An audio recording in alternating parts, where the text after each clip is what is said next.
नेपालको प्रतिनिधि सभामा 275 जना सांसद चयन भएका छन्। धेरै नयाँ र युवा सांसदहरू पहिलो पटक संसदमा प्रवेश गरेका छन्। अब प्रश्न उठ्छ, उनीहरूले मासिक कति तलब पाउँछन् र के सुविधा प्राप्त गर्छन्?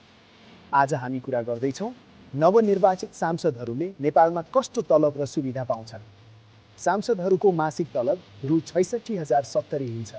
यससँगै विशेष भत्ता रु 1,000, बैठक भत्ता र सवारी सुविधा पनि थपिन्छ। यदि महिनामा 15 दिन संसद चलेमा बैठक भत्ता मात्र रु 30,000 हुन्छ। काठमाडौँमा घर नभएका सांसदहरूले मासिक रु 18,000 भाडा सुविधा पाउँछन्।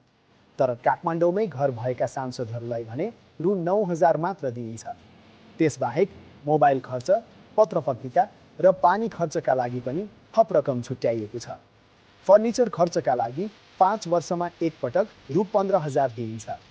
निर्वाचन क्षेत्रबाट काठमाडौँ आउँदा यात्रा खर्च र खाना खर्च पनि उपलब्ध हुन्छ। मोटामोटी हेर्दा एक सांसदले मासिक रु 90,000 हाराहारी सुविधा पाउँछन्। यदि संसद बैठक निरन्तर चलेमा यो रकम 1 लाख भन्दा माथि पुग्न सक्छ। तर धेरै दलहरूले सांसदहरूबाट मासिक 10 देखि 20,000 रुपैयाँसम्म पार्टी लेभी उठाउने प्रचलन पनि रहेको छ।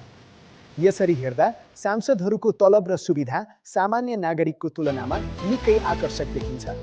तपाईलाई यो जानकारी कस्तो लाग्यो? तल कमेन्टमा आफ्नो विचार लेख्न नबिर्सनुहोस्।